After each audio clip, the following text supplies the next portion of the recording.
का नाही त्यांच्याबद्दल चांगलं बोलायचं? अरे चांगल्याला चांगलं बोला म्हणून बाळासाहेबांनी शिकवलंय.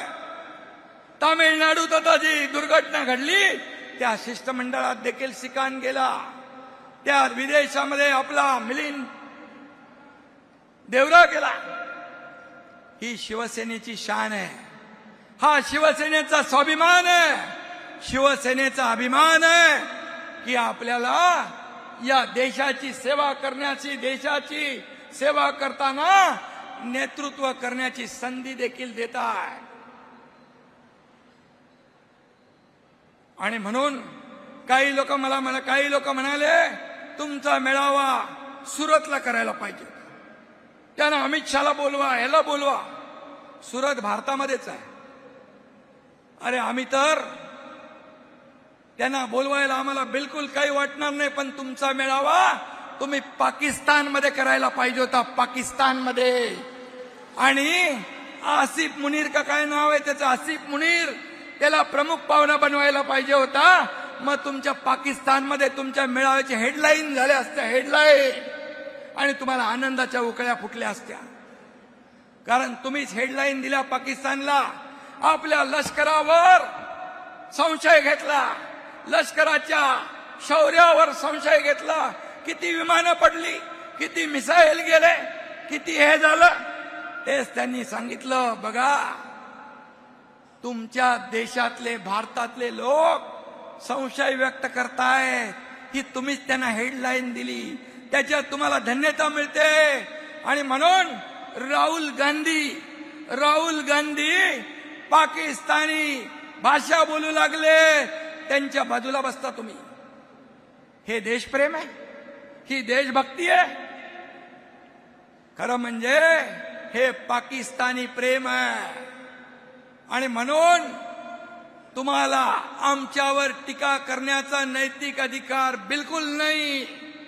मगाशी कोणतरी म्हणाला गुलाबराव सावरकरांवर टीका केली. सावरकरांवर टीका जे करतात राहुल गांधी मुद्दाम करतात.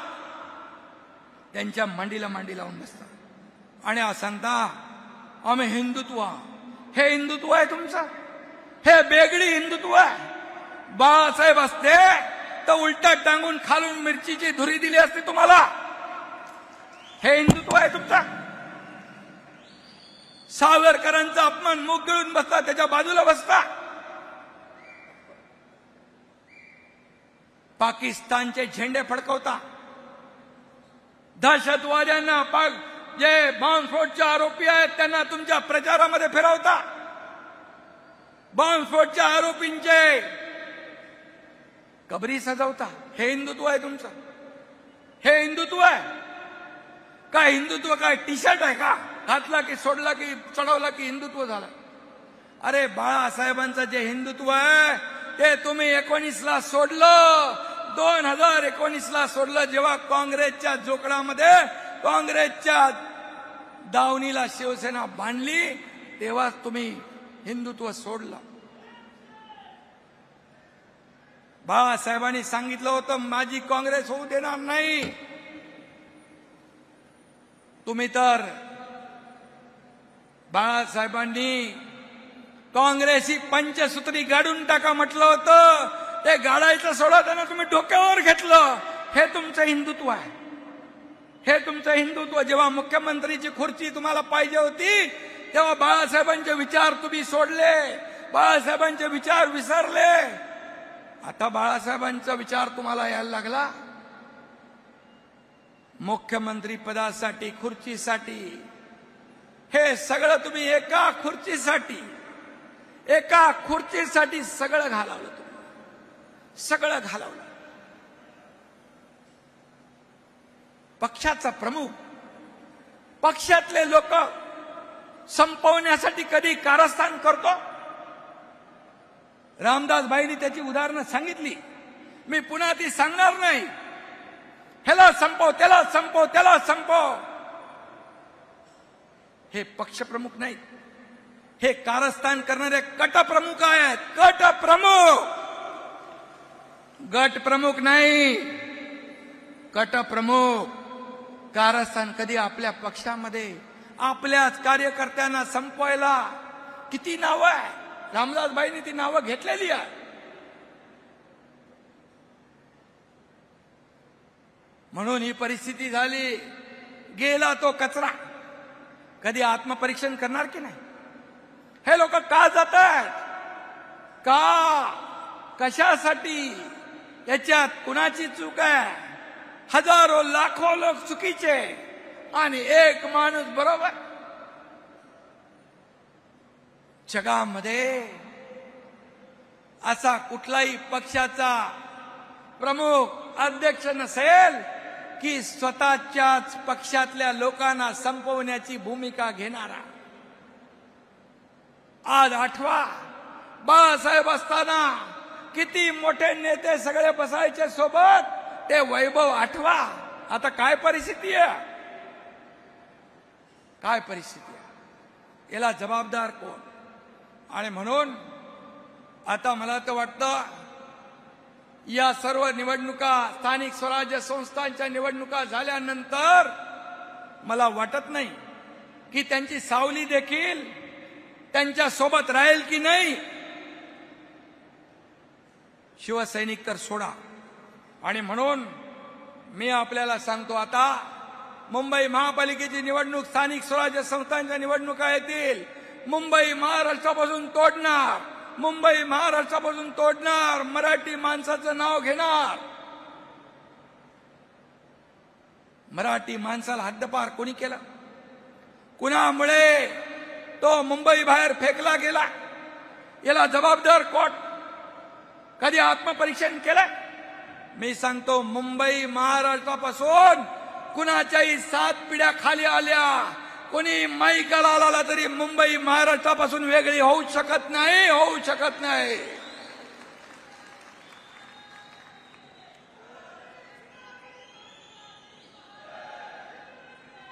आणि म्हणून मुंबई महाराष्ट्राची, मुंबई मराठी माणसाची, कोणीही आणि मुंबई महाराष्ट्राची, मराठी माणसाचीच राहणार. आणि आता निवडणुकीसाठी तुम्हाला हे प्रेम उतू आलंय. तुमच्या आता जी काय रेकॉर्ड आहे ती घिसीपिटी झालेली आहे. ती आता कोणी ऐकणार नाही, त्याच्यावर कोणी विश्वास ठेवणारही नाही. आणि म्हणून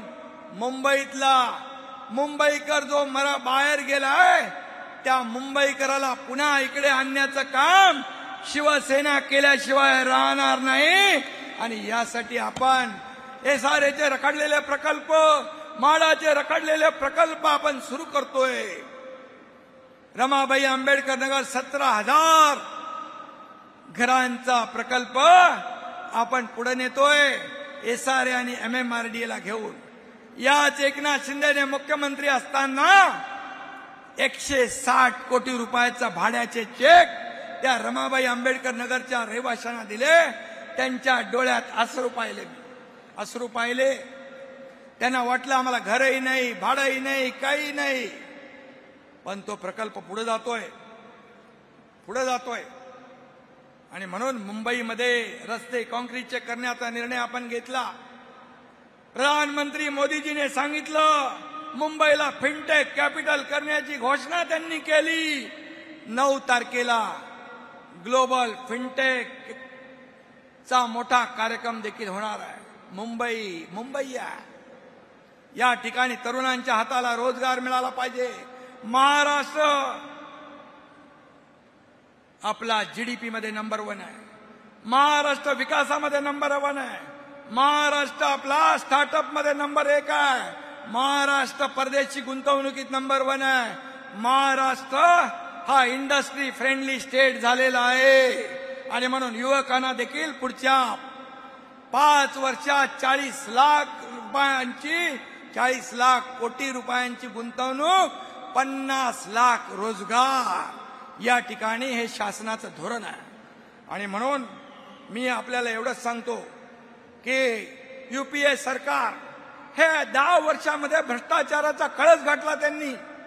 2014च्या पूर्वी बघा, 2G स्पेक्ट्रम, कॉमनवेल्थ घोटाळा, हमका घोटाळा, चारा घोटाळा, कोळसा घोटाळा, सगळे घोटाळे होते. 2014 नंतर बघा, प्रधानमंत्री मोदीजींनी सत्ता हाती घेतल्यानंतर सगळे घोटाळेबाज जेलमध्ये गेले, तुरुंगात गेले आणि देश पुढे चाललाय. देश आर्थिक महासत्तेकडे चाललाय. 11व्या नंबरवरून 4थ्या नंबरला आलाय, 3ऱ्या नंबरवर येतोय आणि एकही भ्रष्टाचाराचा आरोप प्रधानमंत्री मोदीजींवर करण्याची हिम्मत केली नाही. मी अभिमानाने सांगतो, बेदाग प्रधानमंत्री नरेंद्र मोदी यांचा देखील आम्हाला सार्थ अभिमान आहे. आणि म्हणून आम्ही दिल्लीला जातो. तुमच्यासारखे 10 जनपदला मुजरे करायला जात नाही. पैसे महाराष्ट्राच्या विकासाला आणायला जातो. आम्ही महाराष्ट्राच्या विकासासाठी पैसे आणायला जातो. आणि 10 लाख कोटी रुपये जे आले महाराष्ट्राच्या विकासासाठी केंद्राने दिले. बाळासाहेबांचं स्वप्न पूर्ण कोणी केलं? राम मंदिर बांधण्याचं अयोध्येमध्ये बाळासाहेब म्हणाले, मला एक दिवस प्रधानमंत्री बनवा, मी राम मंदिर बांधेन आणि काश्मीरचं 370 कलम हटवेन. कोणी हटवलं? त्यांना तुम्ही टीका करताय. अरे मोदीजीने बाळासाहेबांचं स्वप्न पूर्ण केलं, त्यांच्यावर टीका करताय. आणि म्हणून मी आपल्याला सांगतो की बाळासाहेबांचं स्वप्न पूर्ण करण्याचं काम, या झोपडपट्टी विकास 40 लाख लोकांना मोफत घरं देण्याचं स्वप्न बाळासाहेबांचं होतं. माझ्याकडे गृहनिर्माण खातं आहे. हा एकनाथ शिंदे बाळासाहेबांचं स्वप्न पूर्ण केल्याशिवाय राहणार नाही, हा देखील शब्द देतो. तुम्ही एका तरी गिरणी कामगाराला घर दिलं? या एकनाथ शिंदेने मुख्यमंत्री असताना 12,000 लोकांना घर दिलंय. 1 लाख गिरणी कामगारांना घर आमचं महायुती सरकार दिल्याशिवाय राहणार नाही. आणि म्हणून मी आपल्याला एकच सांगतो, आज राष्ट्रीय स्वयंसेवक संघावर देखील टीका केली, RSS वर टीका केली. जे RSSचे लोक आहेत, जेव्हा संकट आपत्ती येते तेव्हा मदतीला